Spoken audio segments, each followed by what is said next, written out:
Ang una nating pag-uusapan ngayon ay itong si Senator Judge Raffy Tulfo. Okay? Sabi dito sa balita, nakakahalata na kami. Raffy Tulfo questions speaking time for minority black. Iyakin itong si Raffy Tulfo eh. Si presiding officer Senator Judge Cheese Escudero, patas naman eh. Medyo sablay lang yung nagpumindot ng bell. Itong si Raffy Tulfo, ang inyong idol ninyo, iyakin. Akala mo naman bright, akala mo naman may punto yung mga pino-point out niya. Mamaya ipapakita ko yan ha, at i-explain natin bakit iyakin itong si Raffy Tulfo. Pangalawa nating ating pag-usapan ngayon ay ito ngang si NBI Director Matibag, no?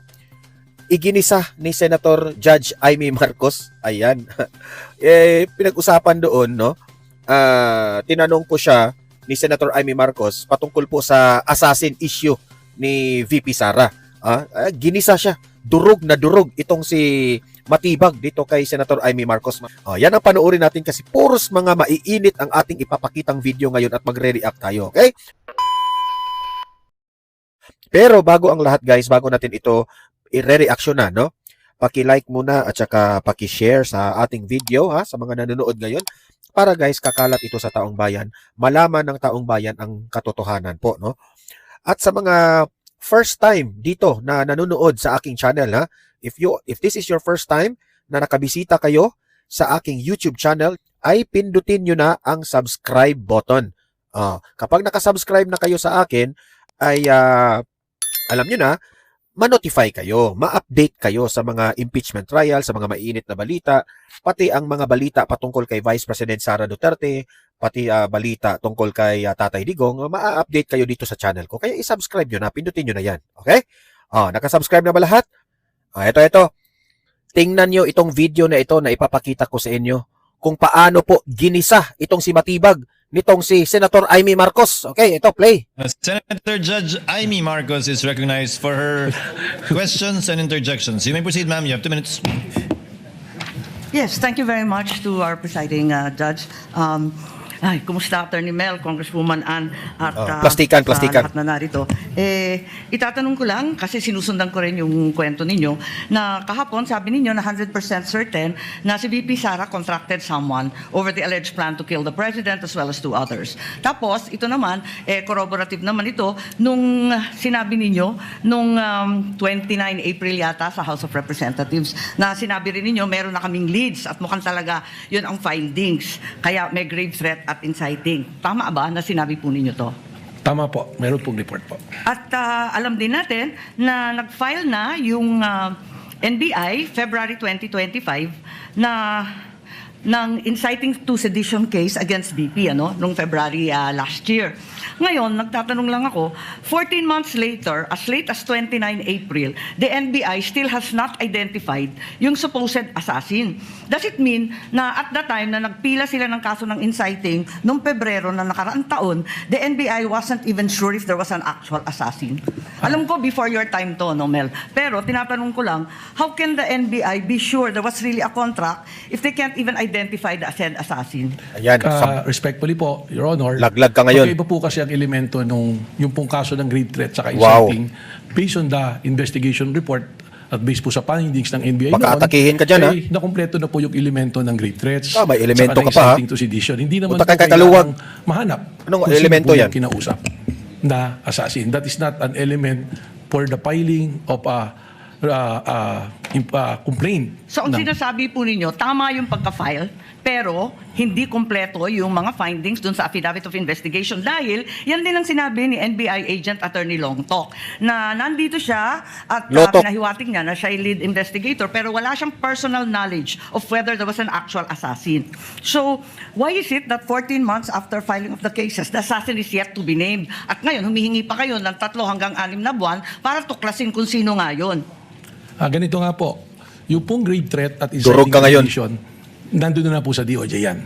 That is the subject of a resolution na dapat gawin ng DOJ. Magkaiba po yan, hiwalay po natin. Ito pong ating investigation dito is an investigation because of the continuing active and serious threat to the President amounting to the effect na yung national security is only being compromised. Pero So hindi doon po po natin yan. tinitingnan. Hindi po yan ang sinabi ninyo eh. Kasi ang sinabi ninyo doon sa House of Representatives, sa Justice Committee, maliwanag sa amin nyo na meron kaming leads at mukhang ito na talaga ang findings. Kaya nga po nag-file ng kaso ng grave threat at inciting to sedition. Sabi ninyo, yan ang dahilan. That was your statement. Because if you stand by these words na may finding na talaga, at yun ang dahilan kaya nagpila noong February, as early as February, the date that the NBI filed, the NBI already had findings that VP Sara spoke with an assassin. How come kayo ngayon, sinasabi ninyo na wala naman nung panahon na yon? Ganon din ang sinabi ni Attorney Loto. Durog kayo ngayon. Hindi ko maintindihan ngayon. Sagutin nyo may yan. assassin na na-identify nung Pebrero? Ano kayo? O wala? Matibag. Sagutin mo yan, matibag. Identify nung February. Bakit niyo sinabi Kasi- doon sa House of Representatives na yung dahilan na nagpila ng kaso Na. kasi meron na kayong assassin? Patay ka dyan. That is totally magkaiba po na issue. Again, babalik po ako. Pareho yung issue kasi yun din ang inaalam nung Lumaki Justice na yung Committee noon mata ni Jokno. At Ang ang ina- liwaliwanag na sabi niyo, yung dahilan na nakapagpila na sila ay dahil natuklasan na yung assassin. Ayan. Go, Aimee. Wala po akong sinabi doon na tuklasan. I also mentioned at that time that there are persons of interest. Ang- Again, we have to go back po. Palusot na ka yung pa. inciting to Hawak sedition ko and po yung grave threat. transcript kasi. Okay Oo. po, tama naman po yung binabasa Kaya niyo. nga, nag-file ng kaso kasi meron na kaming leads. Well- Ang liwanag ng pagkasabi ninyo eh. Correct. We are referring, may lead na nga po, ibig sabihin, yung pong grave threat, completed na eh. Meron ng threat. In fact, tumatawid na Sa po script tayo sa ninyo, merong completed na. kinausap. And we are already talking about na doon sa admission ni mismo ni Vice President Sara na meron siyang kinausap na papatay at pumayag yung papatay. Parang napakaliwanag nung sinabi niyo noon at mas malabo di hamak ngayon. Palusot Ngayon, pa eh. bakit kinailangan pa mag-issue ng AO11 kung talaga namang continuing investigation? Dahil ba ito sa April 12 yung sinasabi niyong Rage Coalition? Kasama po yan, paulit-ulit ko pong sinasabi na there is a 5 points na tinignan po natin na ginagamit po ng isang social Yes, we're service. aware of that. The sexual, economic, etc. Alam naman natin yon kasi yan din Turog. ang gamit ng US, di ba? Tama po. Kaya po, merong ongoing investigation. Sinabi ko na yung threat is serious, continuing, and active, na ito po ay tumatawid na rin to the level of national security. Kung talagang may pattern of violence, doon sa Rage Coalition launching, andun ba si VP Sara? Wala po. Ganun pala eh. As a matter of fact, she wasn't even there. Siya ba nagsalita? Siya ba nagsabi nun? Si Mayor Basti po. Are you implying na may conspiracy kay VP Sara at Mayor Baste to have the president killed? Yan po yung aming Damay pa si VP Kanina Sara po, eh. tanong ni Senator Ping Lacson, tinitingnan Tama. po natin kung merong sabwatan po na nangyayari. May katibayan ba tayo dito sa conspiracy? Dahil Walang katibayan. matindi ang pinag-aralan nyo bilang abogado. Sapat ba ito para Correct. ipakita na may conspiracy dun sa dalawa? Yun po din yung sagot ko kanina kay Senator Ping Lacson, kaya po hindi pa nakasuhan sapagkat tulad po ng mga kaso na pumapasok at alam po ng mga abogado na conspiracy is sometimes harder to prove than the crime itself. Yeah. That's Panig why we kasi have to kayo. make a case Yan ang build up totoo. Para masiguro po natin ng isasampang kaso. Ino-overanalyze ninyo yung mga sinasabi ni Baste eh. Wala pa katibayan ng conspiracy. Yun po yung tinitingnan nga nating anggulo. Kaya Yun nga, tinitingnan pero ng sa ebidensya. ngayon, habang tayo ang naglilitis dito, Walang wala sapat pa. na Kung lead meron na po, eh. na-file na po namin yan. Kailangan po lumusot ito under Memorandum Circular number 20 of the Department of Justice. Ngayon, reasonable certainty of conviction. Alam natin yan. Ang sabi ninyo, yung Special Task Force, ano ang gagawin ng Special Task Force kung natumbok na rin yung assassin nung Pebrero pa? O Gan- natumbok na ninyo ngayon na nasa ilan na na-interview ninyo? Ano ang gagawin sa mga assassin na to? Then, kailangan po natin silang imbestigan at kausapin kung gaano kalawak para malaman po natin kung huminto na ba ang threat sa presidente. Sapagkat alamin natin kung sino po ang makausap.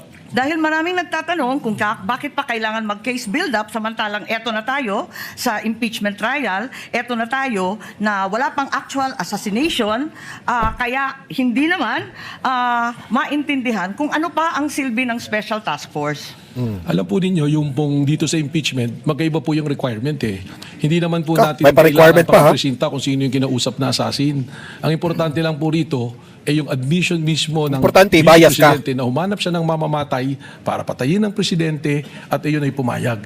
Doon po papasok na yan. Dahil po, respectfully, di po sa impeachment court, hindi naman po necessary na may criminal conviction. Kaya po inilatag po yan kung ano-ano yung mga basehan po. Kindly wind up, Sa Senator ating Judge Amy. presiding judge at pati na rin kay Attorney Matibang, ang ating direktor, sabi po ninyo na matutumbok ninyo ito sa loob ng 3 hanggang 6 na buwan. Kung maaari, sabihin na ninyo sa amin, pwede naman i-disclose kung tutuusin at sasampahan naman yan ng demanda through regular filing, hindi dito sa impeachment. At di naman siya subject of arrest for inquest proceeding. Bakit hindi sabihin? Or kung maaari, bumalik na lang kayo in 3 to 6 months. Pwede bang i-request yun kapag meron na kayong natuklasan at napunteriyang assassin? Again, ang sagot ko po dyan, iba po naman yung national security protection at impeachment. Dito po sa impeachment, yung sinasabing betrayal of public Impeachment. trust ay pumasok na po. Dahil meron pong sinumpang tungkulin ng ating Vice Presidente to protect and defend the Constitution, execute the law, do justice to everyone. Kumakain siguro ng and lechon ito. concentrate Parang high blood to the service of the nation. Alam po natin Yung yan. pong ginawa niya po, papasok po yun sa betrayal of public trust kasi enforce the law, do justice. Pero ito po, Pero yung threat ni BP Sara, execute the law, ito execute wala yun. the Alam po president po natin, alam po natin yan, pero binubuo natin ang mga elemento ng grave Di ba? threats at inciting to sedition. Maraming salamat. Unahin muna natin itong si Raffy Tulfo. Bakit umiyak itong si Raffy Tulfo? Ito, i-play natin yung video. Play! Bakit pag sa kabila pinapayagan sila 5-10 minutes? Bakit pag sa amin, sa majority, kinakat agad ni remind pagdating ng 2 minutes? I think nakakalata na kami. So dapat pag sinabing 2 minutes, 2 minutes. Pag sa amin sa majority, pag 2 minutes, pinipindot nito. 2-3 beses. Iyakin? Totoo yan. Pero pag sa minority, umabot na ng 5 minutes, 10 minutes. At meron akong record yan. Pinapayagan. Why? Thank you. Yes. The Iyakin? comments of Senator Judge Raffy Tulfo is recognized. However, the chair would like to point out that in the impeachment court, there is no majority nor minority. We are all Paimportante Senator kasi. judges. And Senator Lacson earlier requested also an additional time to finish his point, which the chair allowed. That's why the chair reminded Senator Judge Padilla to wind up because Hindi. his time already lapsed. Kaya nga, Mr. Presiding Officer, I'm sorry, I do have a lot of respect in you. Yung sa akin lang, kahit na sino senador, kapag dating na ng 2 minutes, pinipindutan ng bell eh. Ako ilang beses na ako napindutan ng bell. Nakakairita eh. Samantalang yung iba, hindi pinipindutan ng bell, umabot pa ng 5 minutes. Iiyak ka? I'm not referring to anybody here now. Yun lang yun eh. Robust? Kaya minsan, binubulungan ko na nun dyan eh. Oy, O, uminom ka ng Robust para maano ka. Para hindi ka mairita. Mag-Robust ka na. pindutin mo na yung bell. Oh. Para naman dito yung iba. Yun lang po. Wala na Magdala ka ng Robust. Dapat maging fair tayo. Yung sa nagpipindot ng bell. Pag sinabing 2 minutes regardless kahit na sinong senador yan. Thank you. The clerk of court is instructed to kindly Nagalit, relay nagalit. the Umiyak.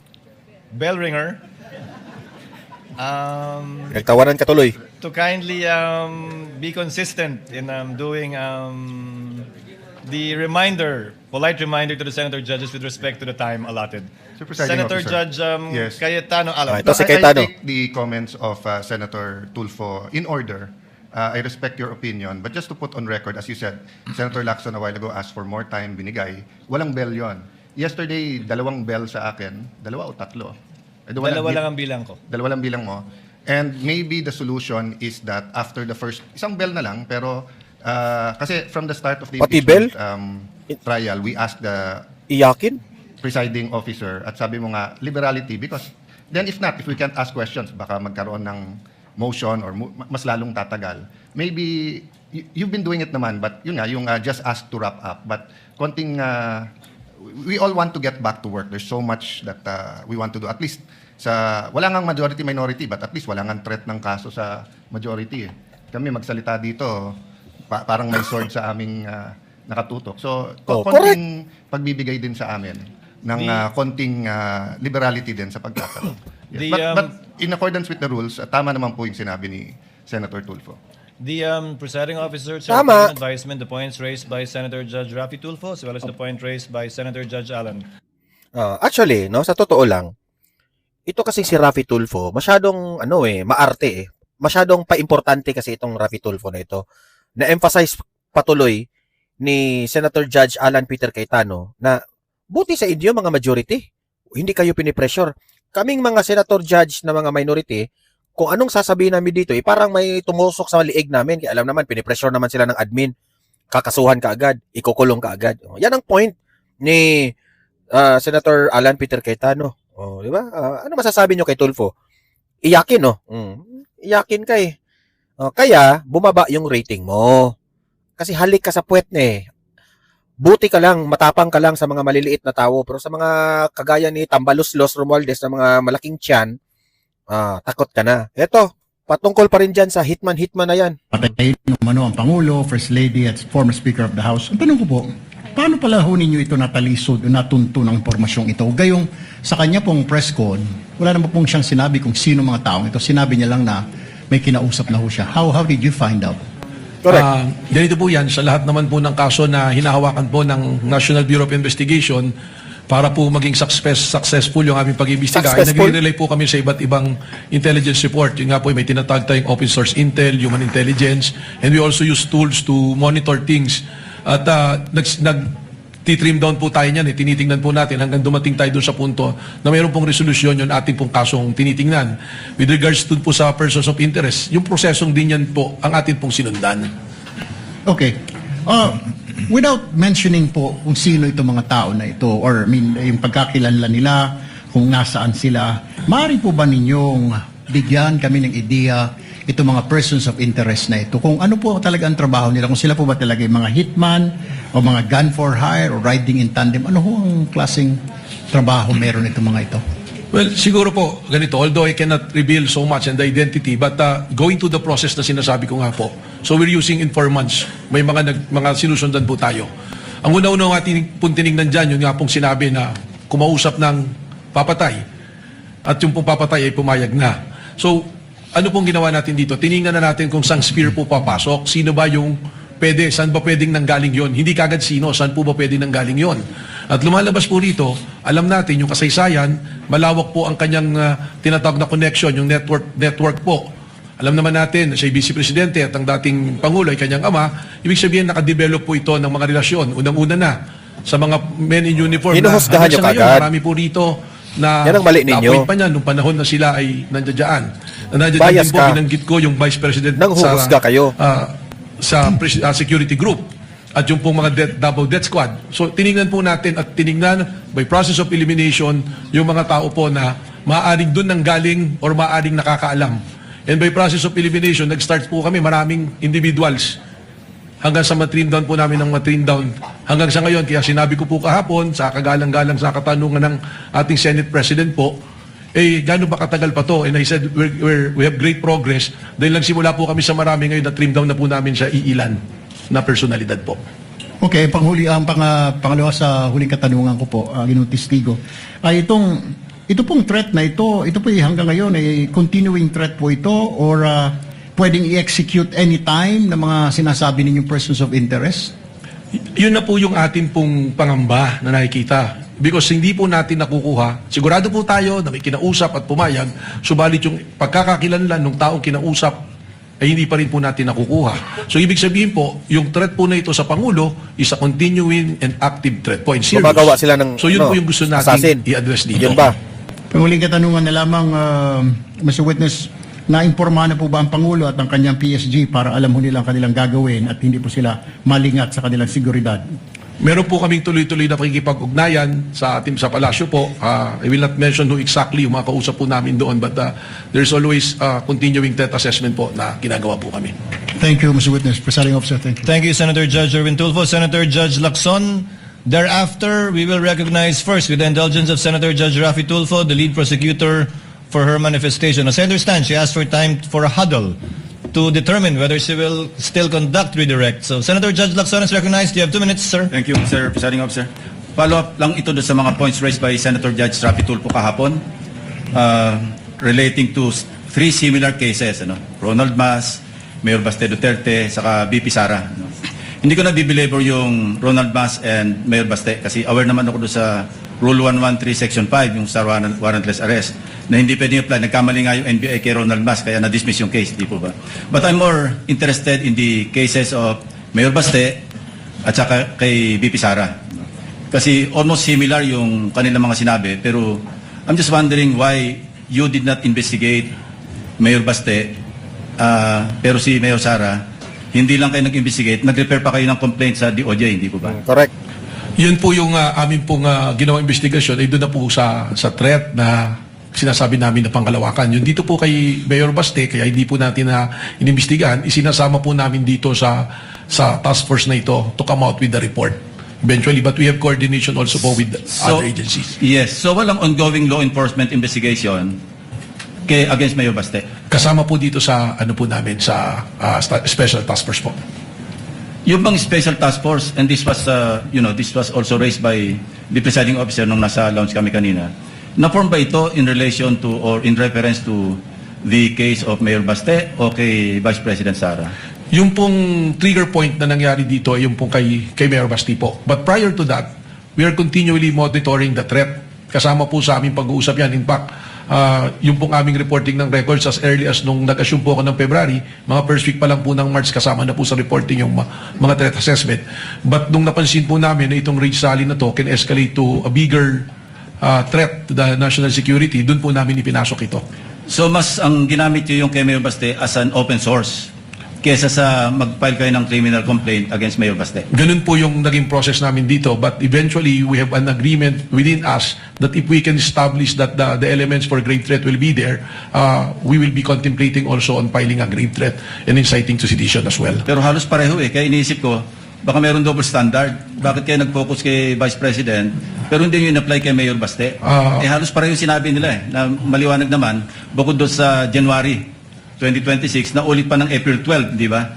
Na sinabing Romanov, threat against the first family, nasundan pa ng pupugot, ang kailangan lang namin yung ulo.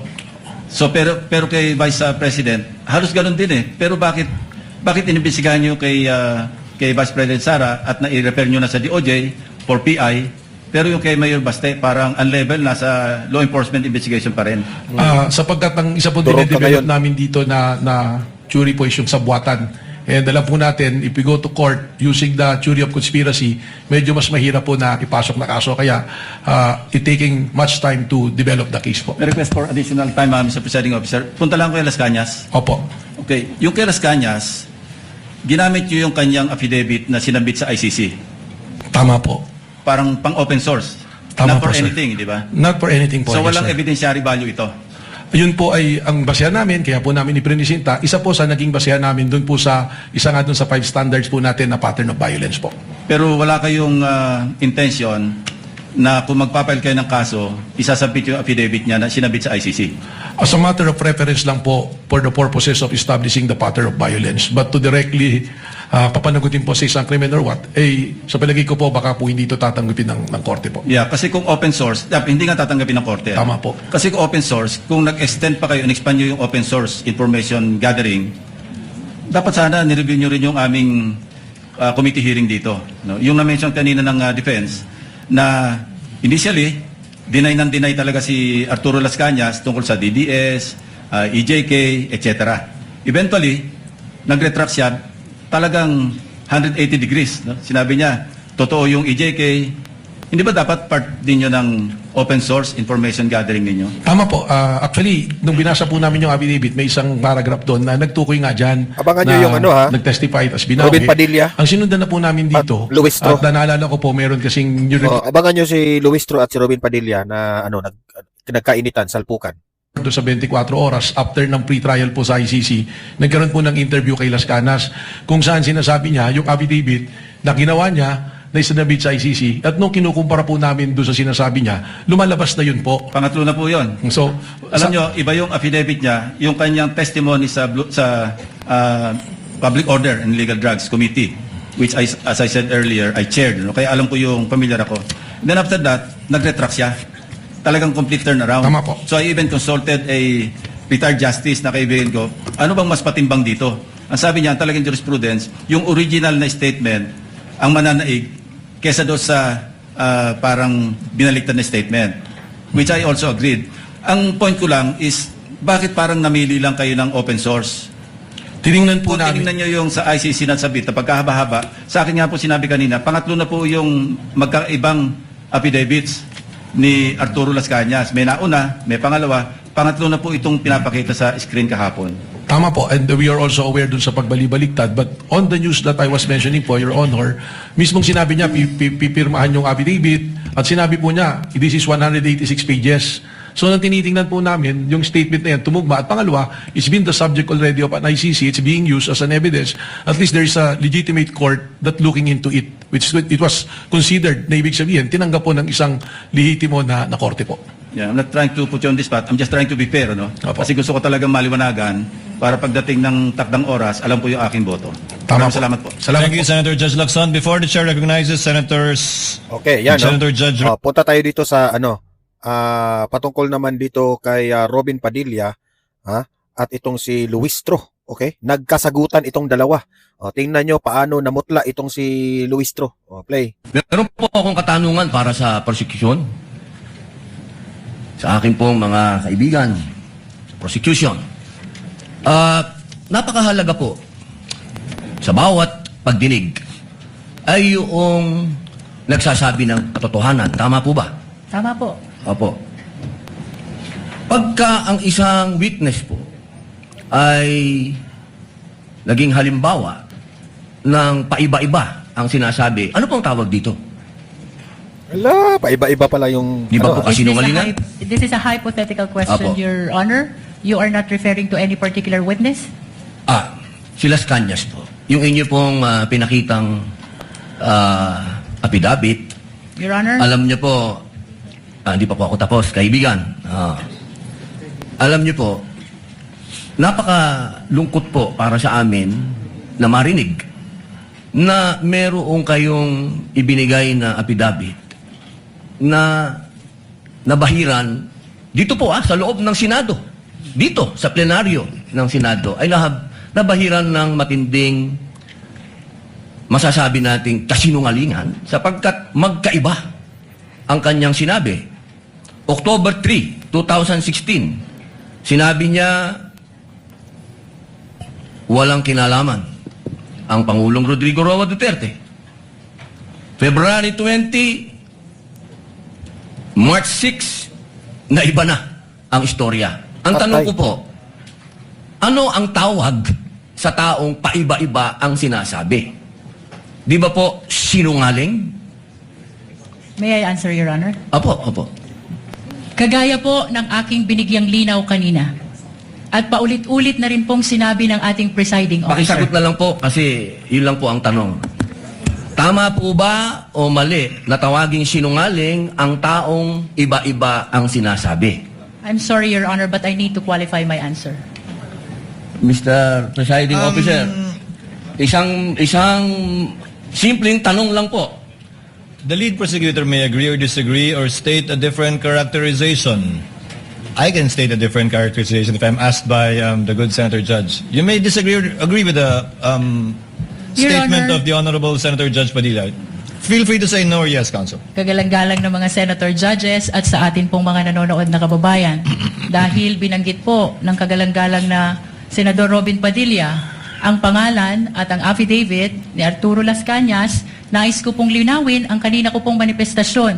Ito po ay ipresenta sa impeachment court bilang bahagi ng testimonya ng witness. Hindi pa din po sinasagot ang... Lead prosecutor, the response, it's not responsive to the question of Senator Judge Padilla. Wala, patay ka dyan. Allow me to, if the good Senator Judge will allow the presiding officer, pwede ba nating sabihin, lead prosecutor, na ang testigong pabago-bago ang kanyang testimonya sa magkakaibang petsa o araw o panahon ay isang testigong hindi maaasahan? Without particular reference to Arturo Las Sa Cañas, pangkalahatan, I agree with you, Honorable Presiding Officer. Posibleng nagsisinungaling siya sa isa, nagsasabi ng totoo sa isa, o nagsisinungaling sa isa, nagsasabi ng totoo sa isa, hindi na natin malalaman yun. Tama po ba yan? Without particular reference to Arturo Las Cañas, I agree with you, Honorable Presiding Officer. Thank you. Maraming salamat po, aming ginoong You may proceed, katapamahalan. Senator Judge Padilla. Opo. Kasi po, katulad po ng sinabi ng aming Senator Judge, 10,000 hours, Pampilo Lacson, napakaliwanag po ng sinabi niya. At kami din po dito, ako po mismo ay gumawa din ng panukala na dapat yung mga nagsisinungaling dito, yung mga paiba-iba ng testimony na nagiging aming mga witness, ay dagdagan dapat ang sintensya ng perjury. kailangan amendahan ang batas na yan. Ngayon, Galing ni Robin. bilang pakiusap po sa inyo, sa prosecution, pwede po ba na sana ay maiwasan natin ang pagbibigay ng witness na may kasong perjury? Hindi na po ito si Las Cañas. Ang sinasabi ko po ay yung dalawang mahal nating witness, si Attorney Jeremy Lotok at si NBI Agent Talilong, na sa mga oras na ito ay may kasong hinaharap na perjury. Pwede po bang iwasan natin na may mga ganito tayong witness para ang nasasakdal po kasi dito ay ibinoto ng 32 million na tao. Sana po, aming mga mahal na kaibigan sa prosecution, isipin nating mabuti bago po tayo magbigay ng mga witness na may perjury na kaso o Ala! nagkaroon po kami ng dahilan na gumawa ng amenda na itong perjury ay amendahan. Pwede po ba yun? Your Honor, with all due respect, I would like to take exception to the question and manifestation of the Honorable Senator Judge Robin Padilla. First of all, we were able to verify already that there are no cases pending against Palusot the ka pa eh. prosecution witnesses. In addition, Your Honor, and only to respond to the concern of the Honorable Senator Judge Padilla, ang conviction po ay hindi ground for disqualification unless it is final and unless it is punishable by more than 1 year and that the crime constitutes moral turpitude. Alam niyo po, napakaganda. Mag-ingay. Korte po ito. Thank you. You may proceed, Senator Judge. Who was speaking? Ako po. You may proceed, Senator Judge. I was Padilla. interrupted. With due apologies. So, ibig niyo pong sabihin, yung mga senator judges dito ngayon na humaharap sa kaso, na hindi po pinapayagan ng ombudsman at hindi pa rin sila guilty, ano pong ibig niyo sabihin? Namutla. Your Honor, with all due respect, ang question niyo po kanina ay kaugnay ng pagtistigo. Testigo nga, Referring to judges the nga yung witnesses of sinasabi the prosecution, Your Honor. Ang usapan po ay yung guilty or not guilty. Okay? So, tatanong na po ako ng bago. Opo. Pwede po ba? May I be clarified, Your Honor, on your last question about the senator you said are facing cases? Lead counsel, I think that was Alam more niyo po, malinaw na po yung sinabi ko and wala po kayong karapatan magtanong. Hindi, diliwanagin ko nga po. I think Senator Judge Padilla was making a manifestation and not posing a question to the lead prosecutor in relation Grabe si to our Robin. two colleagues. You may proceed, Senator Judge Padilla. Maraming salamat po, ginoong tagapamahalang hukom. Pwede na po ba tayong mag-advance ng katanungan? Yes, Your Honor. Apo. Yung pong sinasabi ninyo, bakit niyo po nababanggit ang ICC dito? Ano po ang kinalaman ng ICC dito sa ating pagdinig? With all due respect, Honorable Senator Judge Robin Padilla, kagaya po ng nabanggit ko na, at marahil panglima ng banggit ng presiding officer, nabanggit po ang ICC, kaugnay ng affidavit ni Las Cañas, na ipirinisinta po ng prosecution bilang bahagi lamang ng testimonya ng witness at bilang bahagi ng naging investigasyon ng Special Task Force ng NBI. Maraming salamat po. Senator Judge Padilla will please wind up. You can Opo. avail of a second round if you wish. Opo. Maraming salamat po. So, ibig pong sabihin, malinaw, na kanina sinabi natin na What is the hindi pleasure siya... of, with the permission of Senator Judge and indulgence of Senator Judge Padilla, what is the pleasure of Senator Judge Rafi Tulfo? Wala mic. Kay Senator Padilla. Bakit pag sa kabila pinapayagan sila 5-10 minutes? Bakit pag sa amin, sa majority, kinakat agad ni remind pagdating ng 2 minutes? I think nakakalata na kami. So dapat pag sinabing 2 minutes, 2 Ito, minutes. nag-interrupt eh. Pag sa amin, Comments of Senator Judge Rafi Tulfo is recognized. However, the chair would like to point out that time already lapsed. Kaya ang bell, umabot pa ng 5 minutes. Ang bell, umabot tayo. Yung sa Relate to the bell ringer. To kindly be consistent. Tulfo, in order, I respect your opinion. Dalawa lang bilang mo. And trial, we all want with the rules. Tama naman po yung sinabi ni Senator Tulfo. Ginoong tagapamahalang hukom, nais lamang pong sagutin ang ating kaibigan na si Senator Rafi Tulfo. Sandali lang po. Kaibigan, mas mahaba kasi yung sagot ng ating prosecution. Ako po ay nagtatanong lamang ng oo ba o hindi. Opo. Pasensya na po. Opo. Kindly wind up, Senator Judge Padilla, but you're gonna Opo. avail of the Maraming second round salamat if there's po. one. Tatalon na po ako. Dito na po ako sa aking kaibigan. Maraming salamat po, kaibigan. Opo. Sa aking pong kaibigan, kay Attorney Matibag, mahal na saksi. Mabilis lang po ito. Ako po ay napunta sa PDP laban dahil po sa inyo. Tama po. Opo. Kayo po ang kumimbinsi sa akin. Tama po. Campaign manager niyo pa po. Opo. At masasabi po natin na isa kayo sa nagpa-number 1 po sa akin. Tama po. Sa lugar po namin, number 1 po kayo. Opo. Attorney Matibag, sumama po ako sa inyo dahil alam ko na isa po kayo sa arkitekto ng pagkapanalo ni President Rodrigo Roa Duterte. Tama po ba? Hindi po. Sapagkat noong 2016, ako po ay campaign manager ng Region 4A ni Secretary Mar Rojas po. Ayun. So hindi po kayo connected nung panahon na yon kay Pangulong Rodrigo Roa Duterte? Hindi po. Opo. Kung kayo po ay nagtatrabaho sa mga iba't ibang politiko, kayo po ba ay matatawag na political analyst o political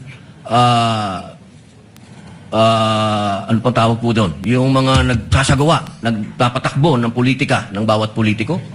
Well, pari pong matawag na tayo ay tumutulong sa ating pinaniniwalaan na kung sino po ang dapat manungkulan sa ating bayan. Opo. Ibig kong sabihin, pwede po kayong Para gumawa talagang ng nanglumoy isang sila kay kandidato Robin, at manalo. Makatulong lang po. Sapagkat ang paniwala ko po, hindi naman po isang tao, lalo na ako, ang magpapanalo ng isang kandidato. Opo. So ngayon po, masasabi po natin na pwede po kayong magtrabaho bilang isang political operator? Ano po bang konteksto ng political operator? Ang ibig ko po sabihin, ako po ay nasasama sa isang political party noon, so tumutulong po tayong maipanalo ang isang kandidato ng political party. Opo.